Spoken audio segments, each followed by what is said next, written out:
उर्दू सीखने के लिए हमारे चैनल को ज़रूर सब्सक्राइब करें।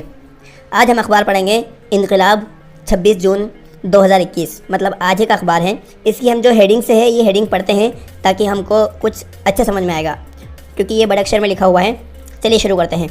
इनकलाब, बाराबंकी में मस्जिद गरीब नवाज़ की शहादत पर दस्तावेज़ी रिपोर्ट तैयार करना भी जुर्म, सहाफ़ियों और दिगर 2 अफराद के ख़िलाफ़ मुकदमा। यहाँ लिखा हुआ है अनिल देशमुख पर शिकंजा, ईडी के छापे, पवार ने तनकीद की। चलिए अब हम न्यूज़ पढ़ लेते हैं। यहाँ पर एक छोटी सी न्यूज़ है वो हम पढ़ते हैं। यहाँ पर ये लिखा हुआ है ट्विटर ने घंटे भर के लिए रविशंकर प्रसाद का अकाउंट ब्लॉक कर दिया।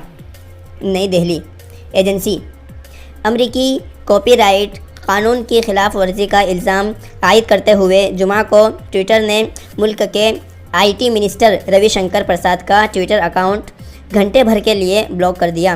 प्रसाद ने ट्विटर की इस हरकत को मनमानी और यकतरफ़ा करार देते हुए शदीद मजम्मत की। ये पहला मौका है कि ट्विटर ने किसी मरकज़ी वज़ीर का अकाउंट ब्लॉक किया है। उर्दू सीखने के लिए हमारे चैनल को ज़रूर सब्सक्राइब करें।